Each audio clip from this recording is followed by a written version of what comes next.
Olá, amados irmãos, a paz do Senhor a todos. Sou o professor Sanderson Menezes. Estaremos juntos aí na lição número 4 desse 27 de outubro de 2024. Irmãos, a lição de hoje tem por título Promessa e Obediência. O texto áureo é: se me amardes, guardareis os meus mandamentos. João, capítulo 14, versículo 15. A verdade prática é: a obediência a Cristo demanda bênçãos espirituais que influenciam diversas áreas da vida. A leitura, irmãos, ela está em Deuteronômio, capítulo 29, versículo 1. Depois a gente pula para o versículo 9 até o versículo 12. E em Hebreus, no capítulo 8, do versículo 6 ao versículo 13. Irmãos, vamos fazer um pouco diferente, tá? A gente não vai fazer a leitura, e vocês têm aí a lição em casa, e tem também a leitura por completo, e aconselho a lê-la por completo. E aí a gente começa tratando de Deuteronômio e Hebreus. A pergunta que se faz, né, geralmente quando vai se começar a ler a lição é: qual é o objetivo do autor? Colocar de um lado Deuteronômio e colocar do outro lado, né, Hebreus capítulo 8. Eu vou ler um versículo específico de Deuteronômio, no capítulo 29, aí tem o versículo 9 que diz assim: guardai, pois, as palavras deste concerto, e cumpri-as, para que prospereis em tudo quanto fizerdes. Hebreus capítulo 8, versículo 10 e 11, está aí no texto. Porque este é o concerto, que depois daqueles dias farei com a casa de Israel, diz o Senhor. Porei as minhas leis no seu entendimento, e em seu coração as escreverei. E eu lhes serei por Deus, e eles me serão por povo. E não ensinará cada um ao seu próximo, nem cada um ao seu irmão, dizendo: conhece o Senhor, porque todos me conhecerão, desde o menor deles até ao maior. Então percebe, irmãos, que de maneira proposital eu li para vocês aí o versículo-chave de Deuteronômio e o versículo-chave de Hebreus. Deuteronômio 29, versículo 9, e Hebreus 8, capítulo 8, versículo 10 e 11. Colocá-los em contraponto, irmãos, é lembrar que nós temos aí, tanto no Antigo quanto no Novo Testamento, a promessa, né, e temos também a obediência. Perceba que tanto no Antigo Testamento, em Deuteronômio, aqui a Moisés, e ele usou Moisés para dizer ao povo que se o povo fosse obediente ao pacto firmado, eles prosperariam em tudo quanto eles fizerem. E aí em Hebreus, no capítulo 8, no versículo 10 e 11, Deus, por meio do seu Filho Jesus, ele lança uma outra promessa e diz: olha, se vocês forem obedientes em tudo, vocês receberão uma promessa, e a promessa dessa vez é que eu irei escrever a minha lei em seu coração. E aí nós temos aqui dois contrapontos. Nós temos no Antigo Testamento a promessa que está condicionada à obediência, e temos também em Hebreus capítulo 8 uma promessa também condicionada à obediência. Um ponto importante é o seguinte: olha, o pacto das obras celebrado com o povo de Israel era pelas obras em que eles imaginavam que eram salvos. E aí vem uma pergunta: então quer dizer que a minha salvação depende da minha obediência? A pergunta que se faz é: a graça anula a obediência? E será que a minha desobediência irá fazer com que eu perca a salvação? Então isso é um tema muito complexo, é um tema que nós temos que tratar com muito cuidado, e até chegarmos a esse ponto, eu quero que vocês primeiro se atentem a um ponto importante de hoje. É lembrar que a promessa de Deus, ela continua firme. Ela não morre, ela não anula. O Antigo Testamento ele não é anulado pelo Novo Testamento. Apenas há uma modificação aqui da promessa, do modo como a promessa vai ser concedida, mas a obediência continua a ser um norte para mim e para você. Se no Antigo Testamento o povo de Deus obedecia as obras para serem salvos, eles imaginavam, que as obras a obediência traria a salvação, no Novo Testamento nós temos a certeza que a obediência é um sinal de que somos salvos, né? Muita gente imagina, então eu preciso obedecer para ser salvo. Não, a obediência já é um sinal de que você é salvo, tá? Então o importante é, se eu não sou obediente, eu tenho que começar a questionar a minha salvação, saber se sou salvo, porque o selo daquele que é salvo é obediência. Porque Deus coloca, por meio do Espírito Santo, através do seu Filho Jesus, em meu coração, o desejo de obedecê-lo. Mas até chegarmos a esse ponto, vamos começar aqui primeiro com a chamada obediência no Antigo Testamento. Primeiro é um ponto importante, a obediência, ela não caducou, tá? Ela não foi revogada pelo Novo Testamento. Jesus veio para obedecer, tá? Ele não veio revogar a lei, ele veio para cumpri-la, para que nós, por meio dele, tivéssemos a salvação. No ponto 1 da lição, fala primeiro da obediência no Antigo Testamento. Tá? Primeiro, houve um concerto de Horebe, tá? Onde era uma reafirmação da promessa em que ele havia feito a Abraão e seus descendentes lá em Gênesis. Ou seja, essa promessa que lemos aqui em Deuteronômio já era uma promessa feita anteriormente. E é interessante que quando você passa a ler, tá, o livro de Deuteronômio, você começa a perceber lá naquele capítulo 29 mais especificamente, ele começa a fazer aqui uma relação das bênçãos espirituais daqueles que obedecem, tudo que fará prosperar, e das maldições daqueles que não obedecem. Então Deus deixa muito claro ao seu povo em Israel: obedeçam os meus mandamentos. A obediência fará com que vocês sejam prósperos em tudo que vocês fizerem. Entretanto, a desobediência fará com que vocês não sejam prósperos em nada. Vocês serão amaldiçoados. Em Êxodo, no capítulo 19, versículo 6, diz: um reino sacerdotal, um povo santo. Aí o título, aqui na lição, no ponto 1, no finalzinho do ponto 1, ele diz assim: a nação de Israel deveria obedecer aos mandamentos do Senhor, para viver as promessas em toda a sua peregrinação no deserto. Ou seja, quer viver as bênçãos da terra prometida? Povo de Israel, quer entrar na terra prometida? Obedeça. Tanto é que muitos que desobedeceram não entraram na terra prometida. Já aqueles que obedeceram tiveram a promessa de entrar na terra prometida. Aqui ele diz no concerto de Campinas de Moabe, no ponto 2, do item 1. Muitos anos se passaram depois do concerto de Horebe, e a maioria dos peregrinos havia perecido no deserto. Então Moisés reuniu novamente o povo, agora nas Campinas de Moabe, pois uma nova geração estava prestes a entrar na terra prometida. Então tudo que o povo precisava fazer é: quando vocês entrarem na terra prometida, vocês continuem obedientes a mim, para que as bênçãos venham sobre vocês. Entenda, vá guardando a correlação. Aqui no Antigo Testamento, ele falava, e continua a falar no Novo Testamento, que nós iremos usufruir de inúmeras bênçãos se permanecermos obedientes ao Senhor. No item 3, no ponto 3 do item 1, diz: as promessas provenientes da obediência. Tá? E lá no finalzinho ele diz: portanto, o Antigo Testamento, vemos que a obediência tinha uma relação direta ao cumprimento de uma promessa na vida do povo de Israel.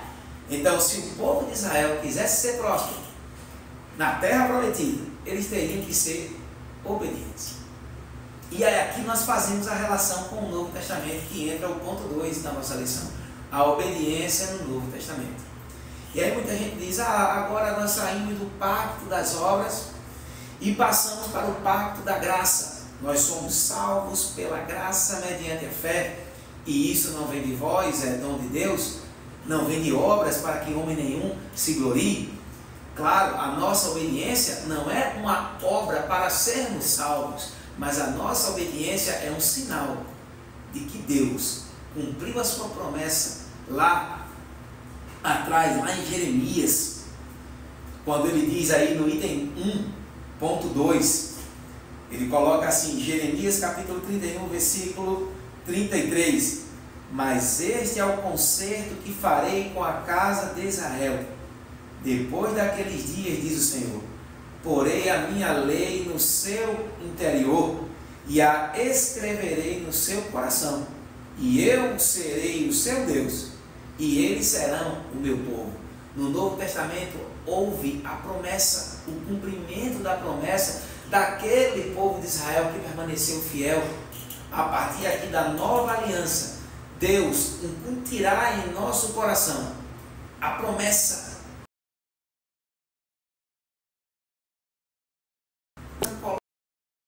Colocar no coração do homem o desejo de obedecer à lei de Deus. E para tanto, Jesus passa a ser esse mediador. Tá? Aqui diz, Jesus é o mediador que estabelece esse novo concerto, o novo pacto profetizado pelo profeta Jeremias, no ponto 2. Gente. Em vista disso, podemos afirmar que o novo pacto é uma promessa de graça e de amor de Deus aos que respondem com arrependimento e fé à oferta da salvação. Então, quando você é salvo, você aceita a Jesus, esse mediador, como o único, verdadeiro e suficiente Salvador, com fé e arrependimento. O Espírito Santo passa a habitar em teu coração. E aí, o arrependimento e a fé irão operar, por meio do Espírito Santo, a obediência à lei de Deus. Percebe que em nenhum momento a nova aliança, o novo pacto anulou a lei. Pelo contrário, a lei ela foi cumprida por Jesus como mediador. E quando o aceitamos mediante arrependimento e fé, ele habita em nosso coração e nos dá estímulo e amor para obedecer aos seus mandamentos. Tá? Por isso que é estranho, né, irmãos? Daqui a pouquinho a gente vai tratar da aplicação prática. Tá? E aí no ponto 3 diz, obediência do novo concerto. Os ensinos do Novo Testamento mostram que a fé e a obediência andam lado a lado. Não é à toa que Jesus falou, né? Lá no livro de João, capítulo 14, versículo 15, se me amardes, guardareis os meus mandamentos. Guardareis está no sinal de obediência, que a tradução, né, do grego pode ser obedecer. Tá? Então, se você me ama, você obedecerá aos meus mandamentos. Dessa forma, podemos desfrutar de bênçãos espirituais provenientes de uma vida de obediência a Deus e da sua palavra. Então percebe que no Antigo Testamento, se eles obedecessem, seriam prósperos em tudo que fizessem. E não é diferente no Novo Testamento. Se eu respondo positivamente à oferta de salvação, com fé e arrependimento, o Espírito Santo vem habitar em mim, dando-me estímulo e prazer em obedecer às leis de Deus. E a partir disso, como consequência, advirá a mim bênçãos espirituais. Pode vir bênçãos materiais? Com toda e absoluta certeza. Só que a palavra de Deus diz, no item 3, que bênçãos provenientes da obediência a Cristo. Aí ele fala primeiro das bênçãos espirituais. Irmãos, aqueles que obedecem a Cristo, aos seus mandamentos, desfrutarão de bênçãos espirituais. E aqui ele coloca, no Novo Testamento, é o Espírito Santo que rege a vida dos que fazem parte do novo concerto por meio de Jesus Cristo, mediante a fé. Nesse contexto, aprendemos que uma vida de obediência a Cristo, mediante a obra do Espírito Santo, demanda a bênção de natureza espiritual que abarcam todas as áreas de nossa vida. Porque o reino de Deus não é comida nem bebida, mas alegria, justiça e paz no Espírito Santo. Percebe a promessa de Deus? Ele diz, olha, a partir do momento em que vocês aceitam a oferta da salvação mediante a fé e arrependimento, e Cristo vem habitar no coração de vocês, a obediência será uma consequência. E a partir dessa obediência, as bênçãos espirituais serão derramadas. E essas bênçãos consistem primeiro na justiça e paz.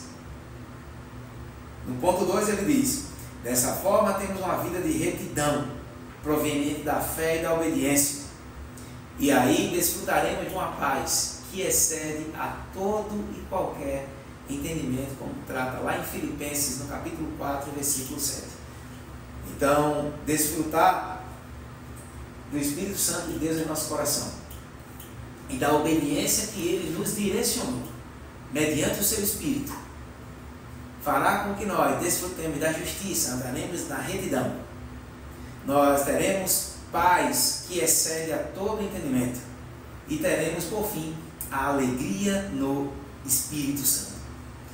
E o interessante é que essa alegria não é uma alegria como o mundo vê, é uma alegria que é dada apesar das circunstâncias. É interessante porque o mundo lá fora, para estar feliz, para estar alegre, tudo precisa estar favorável. E nós cristãos somos diferentes. A alegria implantada no nosso coração, por meio daqueles que são obedientes à palavra de Deus, é uma alegria que independe das circunstâncias. Recentemente eu terminei de ler um livro de Frida Wing, né? A esposa de Gunnar Wing. E o interessante foi que ambos, né, e mais precisamente Gunnar Wing, falecido aos 53 anos de idade, ele estava enfrentando uma doença aos 53 anos, novo, e ele estava passando por uma debilidade no seu corpo já, quando ele voltou à Suécia, e ele estava muito doente. E as pessoas que estavam próximas, que foram visitá-lo nesse último momento da sua vida, viam como se fosse uma luz em seu rosto, né? E diziam que a todo momento ele dizia: Jesus, como tu és bom, né? E a gente percebia as pessoas, né? E Frida, quando escreveu, né, a última carta ao jornal da CPA, ao jornal Mensageiro da Paz, né? Ela escreveu uma carta justamente relatando da felicidade que enxergava nele nos últimos momentos de vida, porque ele sabia que iria habitar com Cristo. E aí a gente consegue entender o seguinte: olha, por meio do Espírito Santo que habita em nós, de uma vida de obediência, porque Gunnar Wing e a sua esposa Frida foram obedientes a todo momento, receberam uma ordem de Deus para virem para o Pará, obedeceram e vieram ser missionários. E quando voltaram, já quase no fim da vida, né, eles experimentaram uma alegria do Espírito Santo, uma alegria que independia das circunstâncias, porque é isso que Deus faz, uma vida daquele que é obediente aos mandamentos do Senhor. E essa obediência não vem pelas nossas forças, é o Espírito que está operando em nós, naqueles que aceitaram a oferta da salvação com arrependimento e com fé. E aí tornam-se obedientes, como uma consequência o Espírito Santo vai trabalhando. E Deus é tão bom que Ele opera em nós, como diz o Espírito Santo, tanto fazer quanto querer, e Ele ainda dá bênçãos espirituais. E aqui a bênção espiritual é a alegria, independentemente das circunstâncias. Tá, irmãos? Então é bem interessante. Uma aplicação prática é a seguinte: não existe alguém que seja salvo que não sinta prazer em obedecer os mandamentos. É preciso que eu testifique a minha fé salvífica pelos meus frutos. E um dos frutos do Espírito é a obediência. Eu preciso ser obediente. Eu preciso ter paz, a longanimidade, a benignidade, mas o que testificará se eu sou obediente e se amo a Deus, como diz na palavra dele: se me amardes, obedecereis aos meus mandamentos. Então, irmãos, que nós tenhamos essa lição prática. Sejamos obedientes à palavra de Deus. O Espírito Santo está em nós, operando essa vontade e esse amor em obedecer. E permaneça obedecendo, para que as bênçãos espirituais de Deus recaiam sobre a sua vida. Um forte abraço a todos, irmãos. Fiquem com Deus. Na Assembleia de Deus em Candelária, a prática de dizimar e ofertar transcende o aspecto financeiro, se tornando um ato de fé, obediência e solidariedade. Dizimar e ofertar na AD Candel é um ato de fé que sustenta a obra do Senhor, uma expressão de fidelidade a Deus e um ato de amor e generosidade para com o próximo.